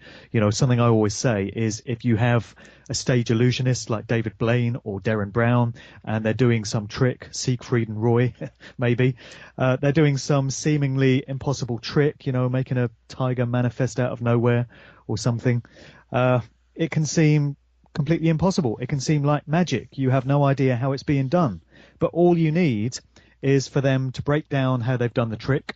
And Derren Brown does a lot of this. He often reveals his methods. He will tell you how he's done things. And the minute they break it down and they show you that it was all sleight of hand, it was all illusory, you can understand how that illusion was achieved. And when you see it again, you see that trick on stage at any other point, and you're no longer going to be fooled by it because you now know how it was done. So with these subliminal messages in music videos and such, all it takes is an explanation of how it works. Same thing with these Coca-Cola commercials, and it's not going to have that same mind-controlling effect on you again. In so many cases, the images that are flashed into the subconscious mind are done in a split second. So the conscious mind has no hope of absorbing it. The subconscious mind absorbs millions of pieces of information a second, and then there's a filtering process that takes place in terms of which parts of it are retained for processing in the conscious mind. And the amount of information that gets retained in the conscious mind is minute compared to what's actually been absorbed. And the rest of it just kind of sits in a kind of depository in the subconscious mind. And so they do it all in split-second frames. One of the main music videos that's absolutely laden with imagery was Rihanna's Umbrella video, where she's got Baphomet imagery, she's got this Rain Man sort of demonic entity going on, she's sitting inside pyramids, and all those images are in a fraction of a second. You can look at websites that have freeze frames of these various images, and that's the only way you can study the detail properly and see what's been done to you, because you watch it in the video and it's been and gone in a flash. There's a video recently that came out for the new song by Justin Bieber, and there was a great article on Vigilant Citizen where he's broken down some of the imagery that went into that. It's all upside down crosses and inverted pentagrams and all kinds of demented ramblings in graffiti and stuff. But the only way he was able to get the images was to randomly freeze frame the video at different points and just grab whatever image was on screen at the time, because it all happened so quickly. It's all being flashed into the subliminal mind so quickly that you've got no hope of absorbing it in any other way. But once you've seen these images and they've been broken down and explained to you, the magic effect that they had on you is lost, and you are now in control of the situation, and you're not going to be mind controlled like you were before, and like the rest of the public that have not had it broken down and explained to them still are. That's why I think it's so important to let people know how these methods work and allow them to study them and allow them to bring it into the realms of the conscious mind where they can understand it, and so it no longer has an effect.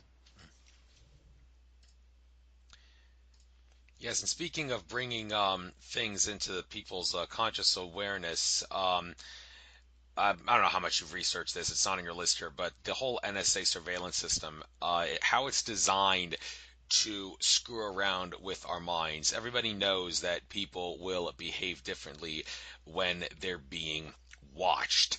And some people have asserted that if Edward Snowden does release more secrets about the NSA surveillance system and all the corporations and such that are involved with it, he's actually doing more harm than good, because at this point the NSA knows the cat's out of the bag. We got to acclimate people to accepting and conditioning them into going along with this surveillance system at this point.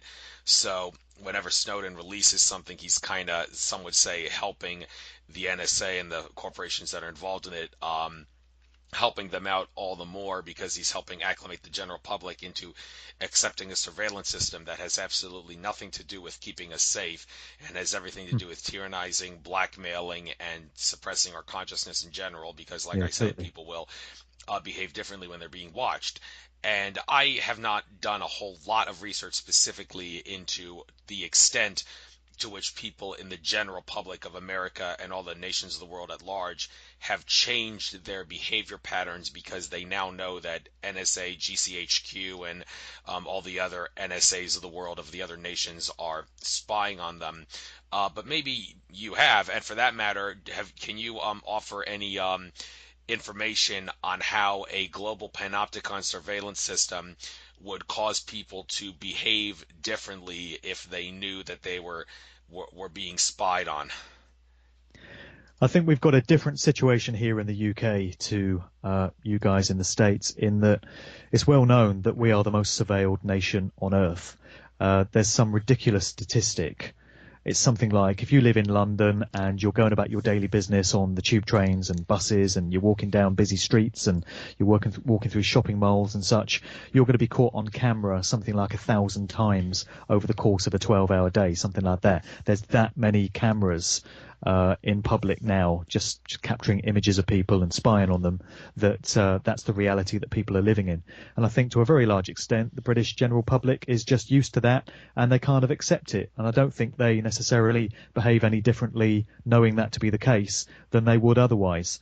You know, we've got a very apathetic, passive nation here. You would probably say the same about the general population of the US, but I can certainly comment on the situation we've got in the UK, where people just seem to accept any kind of tyranny and any kind of slavery, and they don't seem to object at all. Obviously, there's a small number of people that are clued up and switched on, and they know what's going on, and they're not happy about it. But generally speaking, in the collective, most people just go along with whatever they get. That's why we've got child rapists and sexual deviants in Parliament at all levels of the establishment. You know, it's well known that that is the case here in the UK, because it's even hitting the mainstream headlines. And yet people still seem to be content to just cooperate with the system and carry on voting. And, you know, I really don't know what it's going to take for people to get upset about things and to try and take back some power for themselves, but evidently a whole lot more than, you know, they've currently got.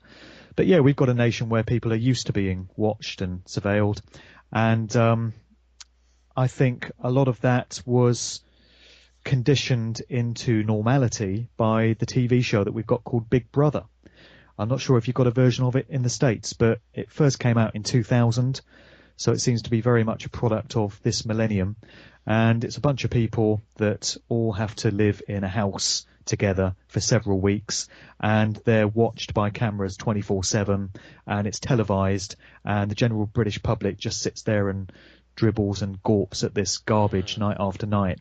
And it's just a bunch of people who you don't know talking about nothing in particular, while cameras follow them through every room of the house.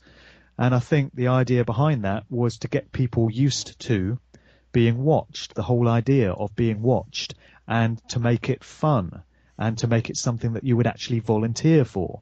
Because the minute they advertise for new contestants on Big Brother, thousands and thousands, hundreds of thousands of people put themselves forward, desperate to go on TV and to have their every move watched and scrutinised by the rest of the public. Seems a very strange thing for people to want to do. But that was all part of the conditioning for the type of society that they knew they wanted to bring in those intervening years. So I think that's very much a big part of it. I don't think people really do behave differently knowing they're being watched. And when the Edward Snowden revelations came out, I mean, who was really surprised at that? To be honest, who was really surprised at information that various government departments were watching us and tapping our phones and listening into our conversations? We're on Skype at the moment. I've got no doubt that there's some monitoring going on right here now. You know, you just accept it. It wasn't really news when he came out with those revelations for a great many of us that understand what's going on. Anyone that was surprised by that has not been paying attention.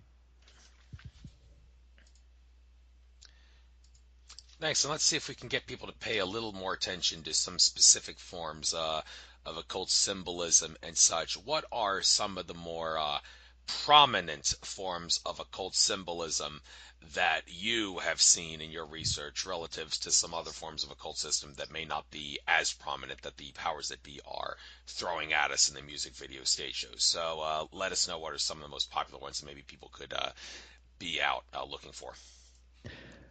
The most popular ones are probably ones that I've referred to already, and they're ones that people are going to have seen time and time again. We have these hand signals that you keep seeing in videos, and you see artists and celebrities doing it in public. When they're caught by a camera, they just feel the need to momentarily throw up these hand signs. We've had the horned hand one, which we've mentioned, and all these signs come with a cover story attached, an innocent-sounding cover story, so they can be written off. And the horned hand one is a variation on this hand sign that is supposed to be part of the deaf sign language that was invented by this woman called Helen Keller. And it's supposed to mean "I love you." And when you arrange the two fingers and the thumb in a certain way, it's supposed to spell out a capital I, an L, and a U. And so when you see somebody like Obama or George W. Bush or Hillary Clinton throwing up this sign, the innocent cover story is that they're saying, "Oh, I love you." They're just saying, "I love you" to their crowd, to their followers. But knowing what we do about the likes of Hillary Clinton and Obama and George W. Bush and their true nature, I think "I love you" is probably not a message that we can expect to be seeing from those type of people. I think there could be another message going on there. And researchers into the occult significance of these symbols will tell you that that is invoking Baphomet, this sort of androgynous entity that is said to be representative of these deities that the dark controllers of the entertainment industry revere. So you've got that one, and then you've got the sign where you sort of put your thumb up and you curl your finger around it, and it's supposed to mean okay. You see celebrities doing this the whole time. You see politicians doing it as well. There's so many pictures on the internet of prominent world leaders doing it. And the cover story attached with this one is it means it's okay. Everything's fine.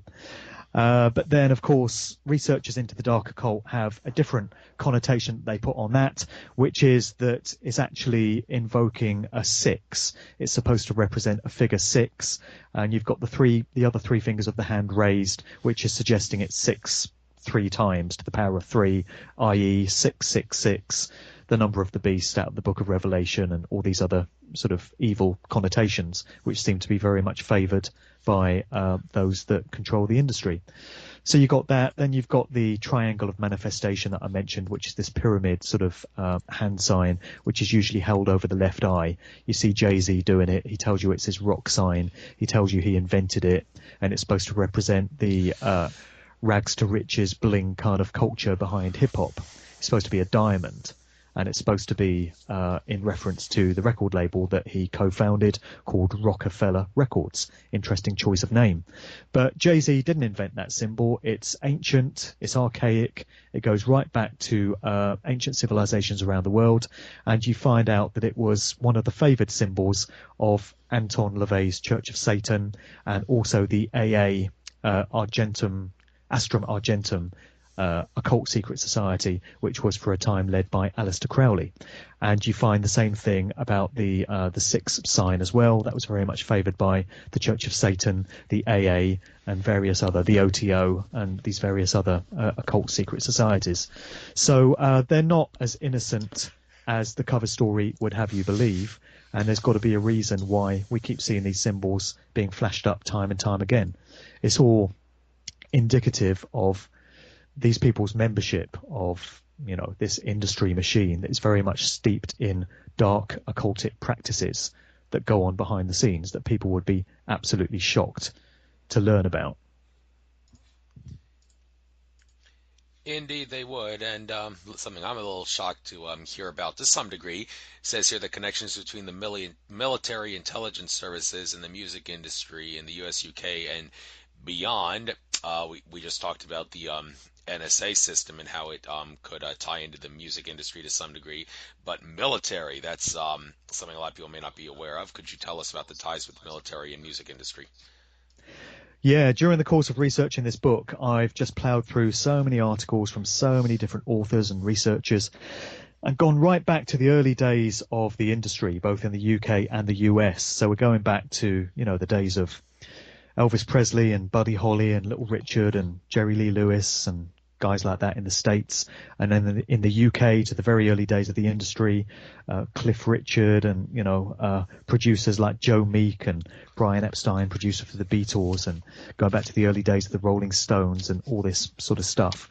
And time again, there are these common threads, these common elements that just keep cropping up in the background story of the music industry through the ages. And these elements are Jewishness. So many of the key players behind the industry, those that control it, and many of the artists identify themselves as Jewish. And the Jewish hold and control over the entertainment business, whether it's movies, music, or television, just cannot be denied. It's very unpopular with a lot of people for that to be said. And a lot of people don't want to come out and say it because there are mechanisms in place to demonize anyone who says anything vaguely critical of Jewish people. I'm not even being critical here. I'm just pointing out a fact that there is massive Jewish control, or control by those who identify themselves as Jewish, in the industry. And there's got to be a reason for that. It's not anti-Semitic to point it out. It's a fact. And I think if so many of these people controlling the industry were not Jewish, but let's say Swedish or Malaysian or Kenyan or Portuguese, people would find it quite strange. And they would say, why are there so many Portuguese people controlling this particular industry? But because it's Jewish people, and because you get slammed so much for saying anything vaguely critical about Jewish people, it's a fact that just seems to slip under the radar of so many people. But it is true. And then you have homosexuality as well. It can be equally unpopular or unwelcome for people to hear that because of other mechanisms that are in place. And whilst it's not anti-Semitic to point out there are large numbers of Jewish people controlling the industry, it's not homophobic to point out that homosexuality keeps rearing its head time and time again as well. You also have child abuse and paedophilia, which is absolutely rampant in the story of the music industry. There are so many interlinking connections between paedophilia in the entertainment industry and in the ranks of politicians and other levels of the establishment, particularly in Britain, that it just beggars belief. And then you have, what's the other element? I've lost my train of thought there for a minute. But, backgrounds in the military intelligence services, family backgrounds in some level of military intelligence, so-called, or some other government department, or some other aspect of the secret services. A lot of people are probably familiar with the work of Dave McGowan, the author and researcher who's done so much work into the story of Laurel Canyon, this community in Los Angeles, which spawned so many of the key players in the hippie, counterculture, anti-establishment music scene of the mid to late 60s in the US. It's kind of gone down in legend that the birthplace of the hippie movement was San Francisco and the Haight-Ashbury district of San Francisco. But McGowan has pointed out that the vast majority of the key players in that scene actually emerged out of this district in Laurel Canyon in Los Angeles. And there appears to be no tangible reason when you first look at it as to why so many of these key players should have come up out of that area. It had no musical heritage or history prior to about 1965. There were no recording studios there. There were no live music venues. There were no facilities for musicians. And yet they came from miles around and all congregated around that particular area.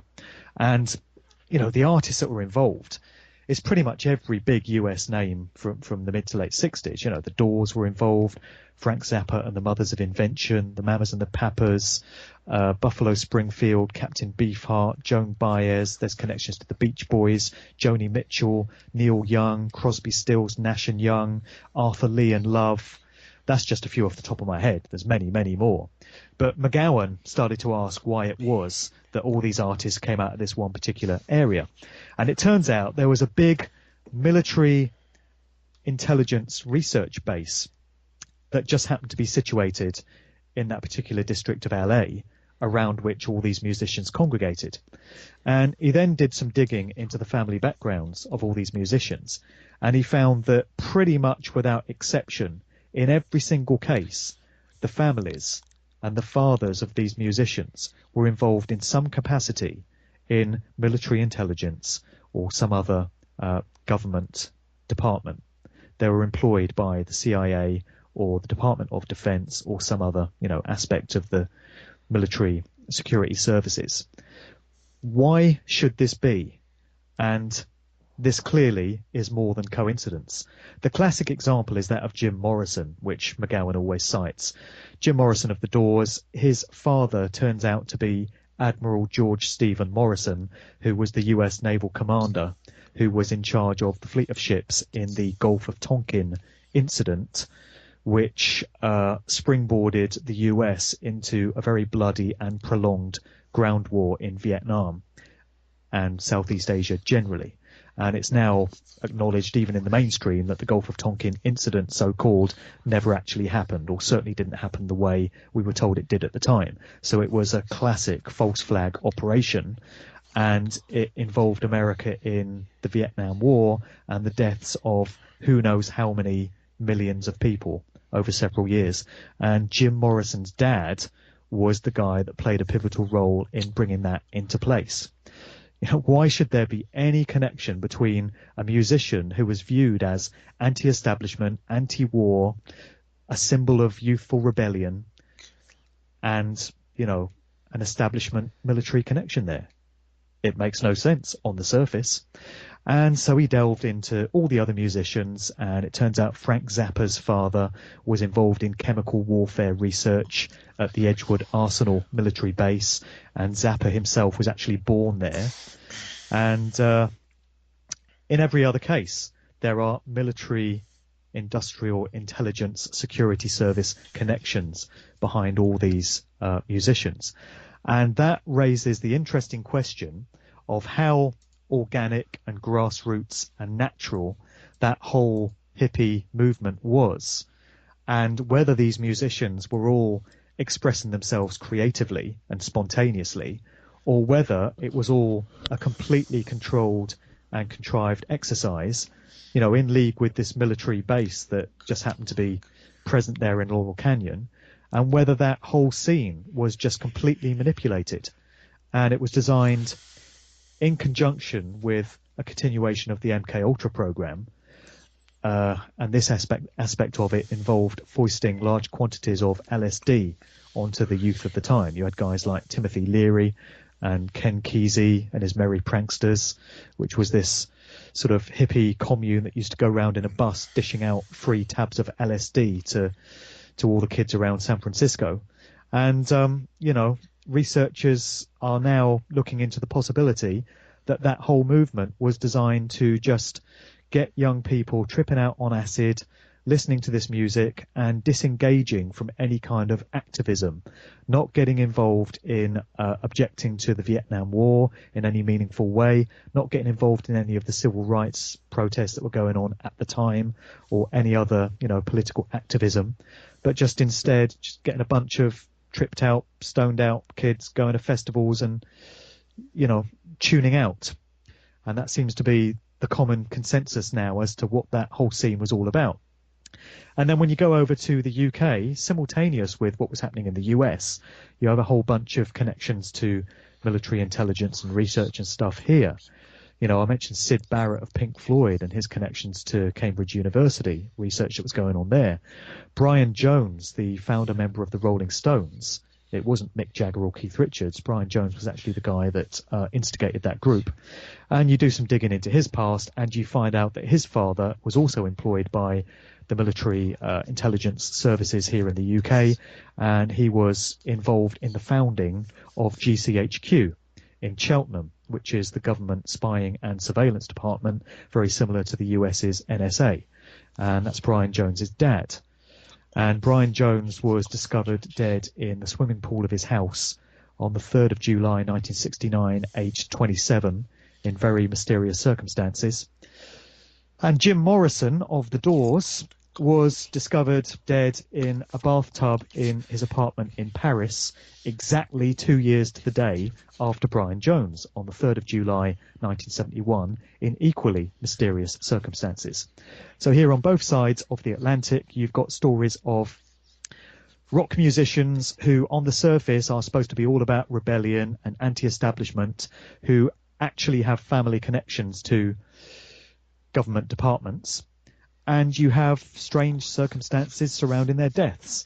And they both died at the age of 27, making them members of this infamous and fabled 27 Club, alongside so many other musicians like Jimi Hendrix, Janis Joplin, Amy Winehouse, Kurt Cobain, and so many others.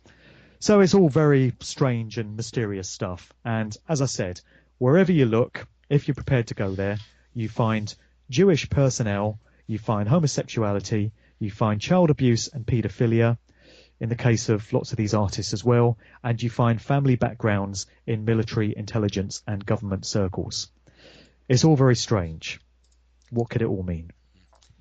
Well, actually, just one clarification. Use the word Jewish. When you say Jewish, are you actually meaning to say Rothschild Zionist?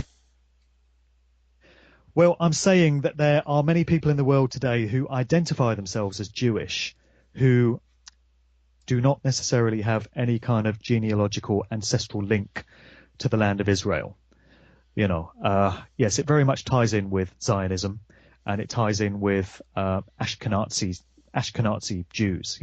These people that came out of the kingdom of Khazaria way back in the day and converted to the religion of Judaism, and from that point continued to refer to themselves as Jewish when they actually have no genetic links to the land of Israel and are not Jewish in that sense. Just to clarify, that's what I'm meaning by that, because it seems the vast number of people who identify themselves as Jewish within the circles that we're talking about here are not genetically Jewish in that sense. Okay, thanks. I hope that's clear.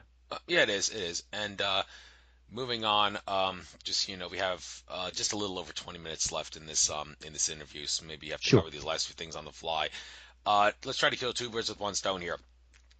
Systematic degradation of hip hop genre in particular, and also another music industry that seems to have one specific noticeable flaw with it. The country music industry in regards to child trafficking and such. I don't know if child trafficking is the right word for me to use, but a couple noticeable figures in the country music industry. Chris Christopherson seems to be a pedophile of sorts, and also Kathy O'Brien, who wrote Transformation of America. I believe she talked about how she was raped for all intents and purposes by country music singer Boxcar Willie. Yeah, she did. The pedophilia is very prominent in the country music industry. So if you know anything about that, tell us about pedophilia in the country music industry. And then after that, you wrote here the systematic degradation of the hip-hop genre in particular. Let's do that. Yeah, I think if we've only got 20 minutes left, it might be good to get on to the Paul McCartney stuff, because I did particularly want to talk about that. And also the last item there was the strange circumstances surrounding the deaths of Jimi Hendrix, Jim Morrison and such. It might be good to just finish off on those two and maybe leave the hip hop stuff for now, if you're happy to do that, because I did particularly want to get that in. What do you think? All right, fine. But let's just try to do it on the fly so we can try to get this all in here. Strange and occult aspects of the Beatles and the Rolling Stones, including. Well, no, I can answer your country music question, but I just wanted to get in there and mention trying to get those last two items in. But I'll answer the question now about the country scene. I don't know a great deal about the country scene. It's not one I've studied in such depth as hip hop and rock generally. But Fritz Springmeier did tell me a few things about the country scene when I was interviewing him a couple of years ago. And he mentioned Dolly Parton. And he mentioned that she shows all the classic signs of being a trauma-based mind control victim, a dissociative victim. And he said that he's seen her come out on stage with another performer who he has no doubt is actually her mind control handler, because he's seen her take his hand in a very submissive manner in the way a mind control slave does with their handler, and call him daddy and stuff like that, and just behave in the way that a child would that has been subjected to, mind control techniques. And Fritz Springmeier is in no doubt that Dolly Parton is a product of all of that. And he tells me that mind control and paedophilia is absolutely rampant in the country music scene. And there's even a suggestion that the whole scene was created as a platform and a conduit for getting this stuff out there and mind controlling the general public through the stuff that they see in the country music scene.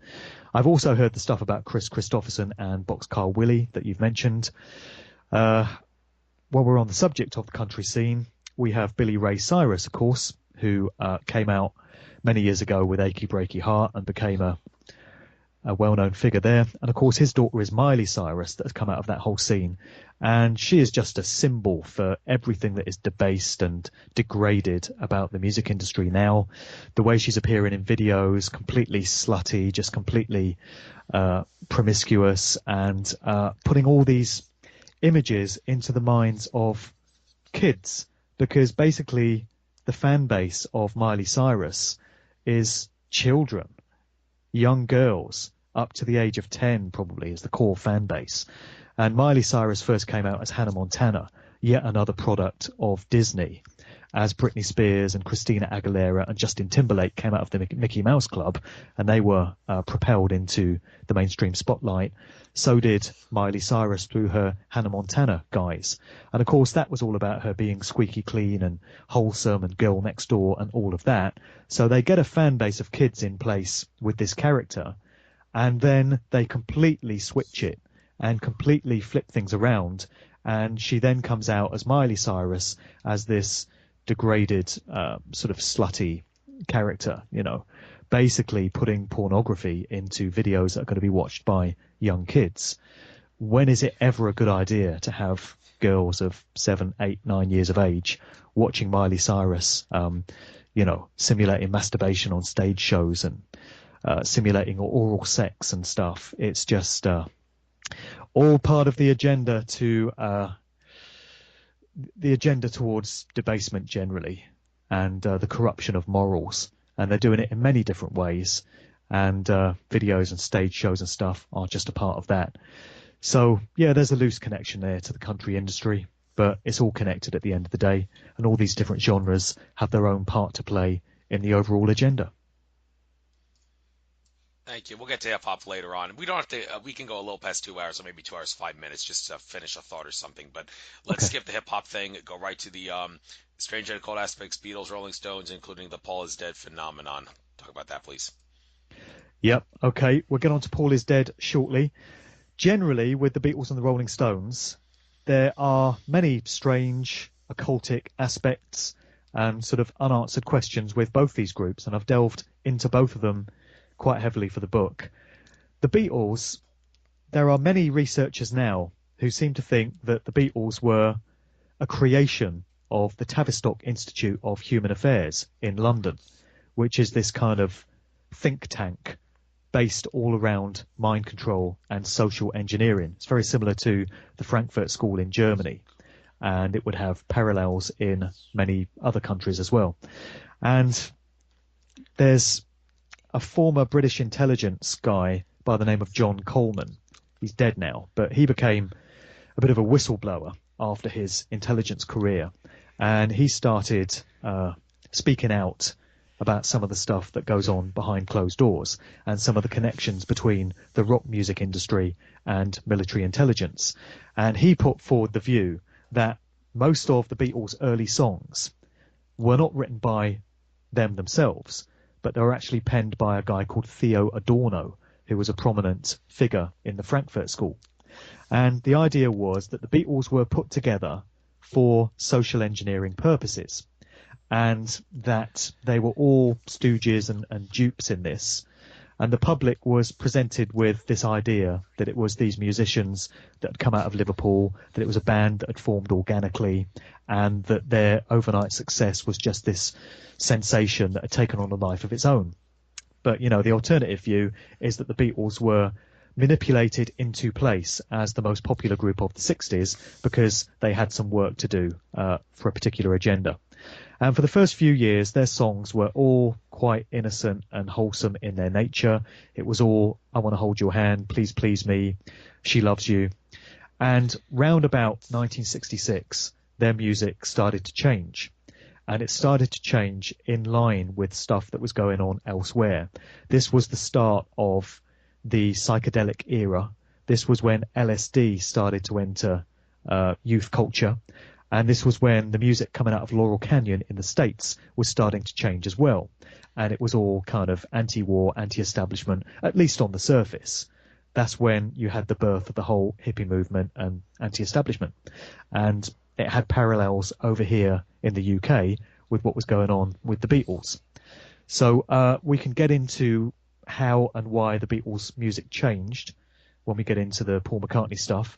With regard to the Rolling Stones came out shortly after the Beatles. They enjoyed phenomenal success straight off as well. We've already spoken about the association of Brian Jones and his family background. The Rolling Stones were more overtly into occult influences, the dark occult, than were the Beatles. You know, they had the song Sympathy for the Devil, one of their most famous tracks. They had the album Their Satanic Majesty's Request, and the sleeve to that, which was a bit of a rip-off of the Beatles' Sgt. Pepper sleeve, was absolutely adorned with occultic imagery, depictions of Saturn and Mick Jagger in a wizard's hat and all sorts of stuff. And the Rolling Stones were also very much influenced by the work of Aleister Crowley and his various secret societies. And they also had a very strong association with the satanic filmmaker Kenneth Anger, who directed films such as Invocation of My Demon Brother and Lucifer Rising. And Mick Jagger was involved in the soundtrack. Wasn't much of a soundtrack, it was just a Moog synthesizer to Lucifer Rising, and also played a part in some of Kenneth Anger's films. And Anger, again, was very heavily influenced by Crowley, so you've got these, you know, dark occultic influences going on throughout. The Rolling Stones played a famous gig in Altamont Racecourse in San Francisco in 1967, where a fan by the name of Meredith Hunter was stabbed to death right in front of the stage during the Rolling Stones performance. When a scuffle broke out, they had Hell's Angels providing the security for that gig, and there was a clash which occurred between various components of the audience, and this 18-year-old youth was stabbed to death right in front of everyone in what many believe was some kind of dark occult ritual on the part of the Rolling Stones. So you've got all these strange kind of elements that have taken place with that group as well. And then you get into this whole very strange area of PID, or Paul is Dead. And I know that for a lot of people, this really is a stretch too far. You know, they might accept that there's all kinds of stuff that goes on behind the scenes in the music industry. But when it comes to the suggestion that the guy we think of today as Paul McCartney may not actually be the original James Paul McCartney, obviously that's too much for a lot of people.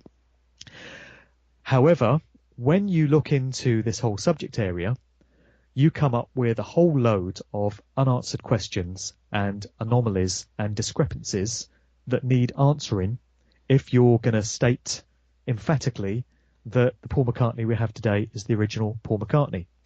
It's kind of a conspiracy theory, if you want to call it that. It's this legend which really gained prominence in 1969 among a bunch of college students in the States in various campuses. And they said that they had pieced together a bunch of symbolic clues in the Beatles' music in the form of backmasking, subliminal messages, and also in the form of visual clues on album sleeves, which were telling the general public that the real Paul McCartney died in 1966 and was replaced. Remember how we started off the conversation talking about predictive programming, how they like to put depictions of what's really going on in plain sight, but they do it in symbolic encoded form, and they leave you to kind of decipher it and work out what's happening. They seem to feel the need to state it, to put it out there. And many people believe that that's what they did with this strange case of Paul McCartney. So the idea is that the real Paul McCartney, at some point in 1966, was in a recording studio session with the other Beatles, and they got into an argument, and Paul stormed off and got into his sports car and sped off through the streets of London and was involved in a road crash, and he died. And the conventional story, or the conventional version of the conspiracy theory, is that Brian Epstein and the other Beatles and the other forces behind them panicked and worked very quickly to replace him with an imposter that could take his place and be passed off as Paul so that the public would be none the wiser. I do think that there are some flaws with this version of the story, because it depends on them being able to find someone that was prepared to step into the role of Paul McCartney right there and then and play that role for the next 50 years.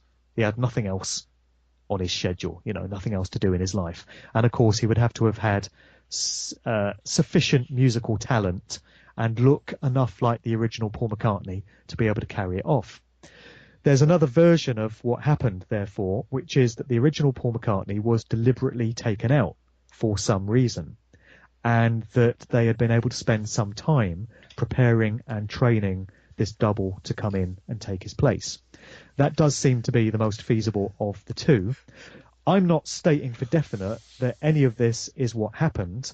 I'm just saying that it remains a possibility, and it's something that I think people should at least look into before they dismiss it and scoff at it and say it's ridiculous. There's two dates that are generally given for when this replacement is supposed to have taken place. One is September the 11th, 66, which of course translates as 9/11 in the American dating format. That would be 9/11/66. The other version given is that it happened on the 9th of November 66, which would be 9/11/66 also in the way that we express dates here in the UK. So those two dates keep coming up time and time again among researchers. There are many discrepancies between how the original Paul McCartney looked and how the present day Paul McCartney looks, which is evidence enough for a lot of people. The present day, or the post 1966 McCartney, is quite a bit taller in photographs than the original McCartney was. There's photographs of him side by side with Jane Asher, who was his girlfriend in the 60s, both before and after 1966. And after 66, he's towering above her, whereas previously they were more or less the same height. And it's the same case with pictures alongside John Lennon. You have a case of two Italian forensic experts that had worked on countless crime scenes with the police, had very strong credentials. In 2009, they published an article in Wired magazine in Italy, and it was concerning their forensic findings based on studies that they'd done of photographs of Paul McCartney before 1966 and him after. And they'd initially set out to disprove this ridiculous theory that he'd been replaced. They thought it was nonsense, and we'll have this cleared up in a couple of minutes. But the more they looked into the facial shape and the shape of the ears and the nose and the jawline, the distance between the eyes, the height, all these different factors, they came to the conclusion that this could not possibly be the same person. And so these findings were published. There's all kinds of symbols and clues in the Beatles recordings, as I've said. There's way too many to go into here, but there are several hundred. There's been at least 400 clues that fans have brought up as suggestions that this replacement took place. And then you've got comments by Heather Mills, who was Paul McCartney's second wife, who went on TV on a couple of shows in 2007, and she was in a panicked, hysterical state, and she was talking about this terrible secret that she'd discovered about Paul McCartney. And she made it clear that she wasn't talking about infidelity. She just said that she felt betrayed, and she said that she felt her life might be in danger because of what she'd discovered. And she mentioned that she had a box of evidence that she'd given to a third-party person so that should anything happen to her, the truth would get out. And so she made these comments, and very quickly afterwards just went silent, and very little has been heard from her since. So you've got to ask yourself what this terrible secret could be that she'd discovered. Why was she so panicked? And why has she said nothing about it in the intervening years? You also have a situation where Ringo Starr, in a couple of recent interviews, twice in the same interview, made the comment, "I'm the last remaining Beatle." And he seemed to say it a second time in the same interview, in case the impact of the first time was missed. And there's been stuff that's come out this year as well, where he's alleged to have said the same thing in interviews, although I think they may be hoax interviews. But nevertheless, he's made the comment. And there's so many other, strange anomalies in this case. And I think people really need to ask themselves whether the character that we've all become so used to as Paul McCartney, because most people in the world today don't remember the original. They've only ever known the guy from after 1966. And you look at a picture of him and you think, oh, that's Paul McCartney. There's very few people that were around in the early years to have been able to remember the original. And I think people need to ask themselves whether it's possible that a switch took place. Stranger things have actually happened, believe it or not. We also have a music industry, we now know, which is steeped in dark occult practices. It loves symbolism. It loves placing what it's doing out there in plain sight. And all these things seem to make it at least feasible that this could have taken place. As I say, I can't say for definite that it did, and nobody really can, except those few individuals that were actually there at the time. Everybody else is left to speculate, but it sure is an interesting one to speculate on. And also, the point at which this is supposed to have happened was 1966. And that was the point where the Beatles' music really did change. They got with the program in terms of all this psychedelic stuff. They started making very experimental, dissonant kind of tracks like Revolution Number 9 and Helter Skelter, which were just a world apart from the sort of songs they'd been doing in their early years. And, there's all this imagery and symbolism that crept into their album sleeves, not least Sgt. Pepper. 1966 is a very interesting year. It's the year that Anton LaVey founded the Church of Satan. The movie Rosemary's Baby by the director Roman Polanski, which was set in the Dakota Building in New York, which is the building outside which John Lennon got assassinated in 1980. That movie is set in it was made in 1968, but it's set in 1966.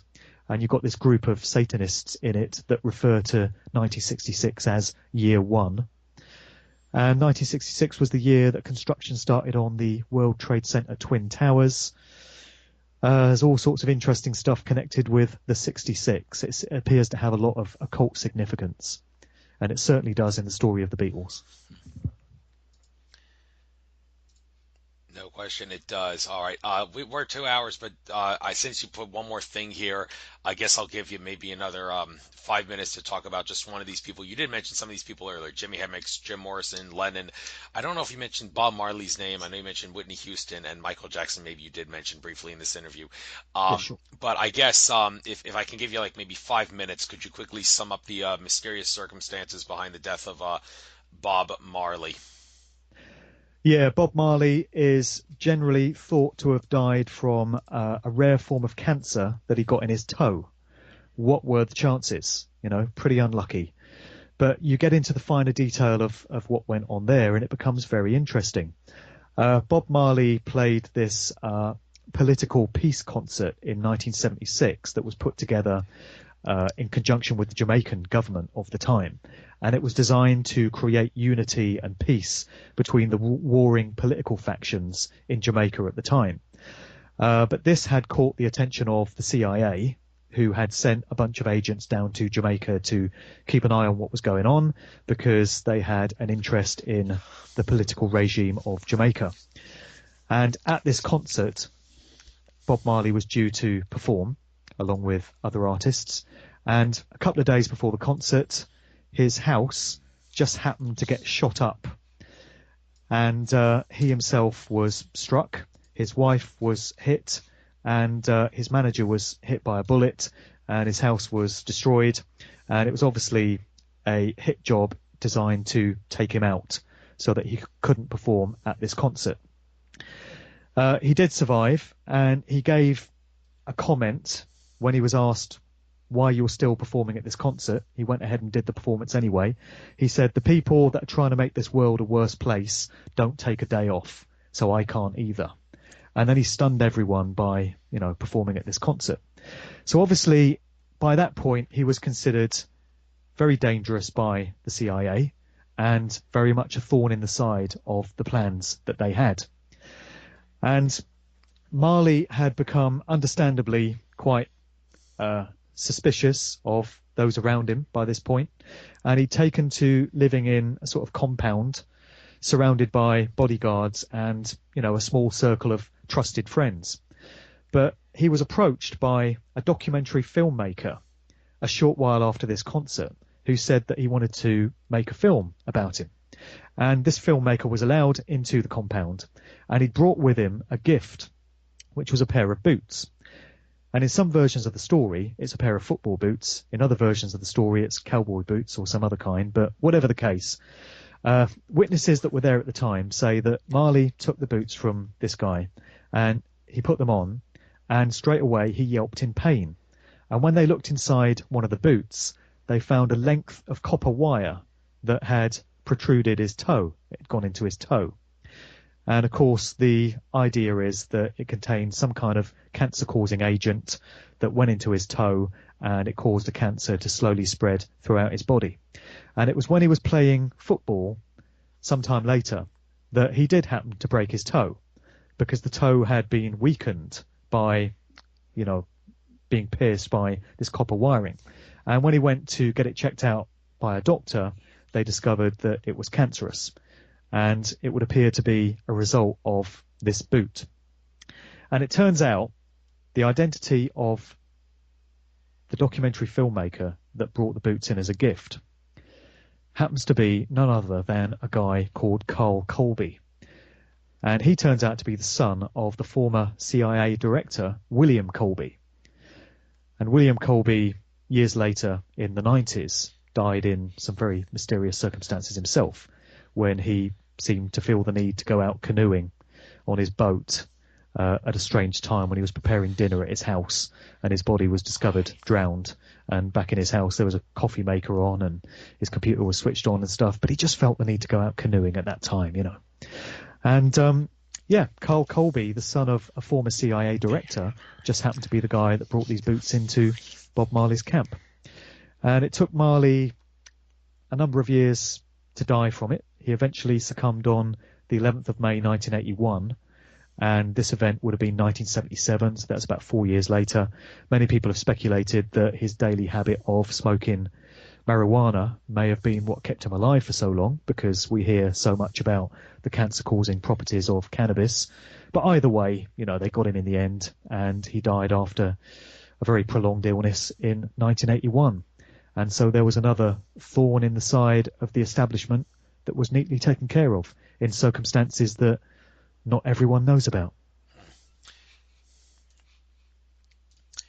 Yeah, we could say the same for the other people that you wrote, whose names you wrote here, but we don't really have time to get into it, because actually I do have to go back to work. I told them I'd take a 2-hour break to interview, so I do have to go to work, just like you had to go to work yesterday and couldn't do this with me, but that's the way it is. So since this show's coming to an end, I guess I'll tell you the same thing I tell all of my guests. You are a fascinating individual, Mark, and I have no doubt that I could do another show with you if I wanted to. But one of my goals with this radio show is to get as many different people on my show as possible before I start giving any one specific guest double dips, as I feel that is the fairest, most impartial, and most informative way of doing a show that seeks to expose the true and false nature of reality for what it is and what it isn't. And that does mean, I regret to say, that I will probably not be asking you to come on my show again, but that's only because I need to give thousands of other fascinating individuals the chance to have some glory on my show. However, I will make sure this one interview that we did does get spread far and wide. I'll upload it to YouTube, and I'm glad to hear you did record this for me, so if something unfortunately does come about that this didn't work, I don't see why it would, but if it didn't record, I guess I'll give you a contact, and then you can send it to me, and we'll make sure that this interview gets uploaded to both Blogtalk in the next few days as well as YouTube shortly thereafter. Mark, it was a pleasure. This is Andrew Fisher from Nature of Reality Radio, going to be signing off, and Mark, I wish you the best of luck in your future endeavors. Thank you, man. All right, take care. Okay. Later. Bye. So Andrew Fisher signing off. Enjoy the rest of your trek for our infinite consciousness, everyone. Okay, well, we got a recording one way or the other, whether your end or mine. All right, that's good to know. So long. Okay, cool. Let me know when it goes up, yeah? All right, will do. Good to talk to you. You too. Later.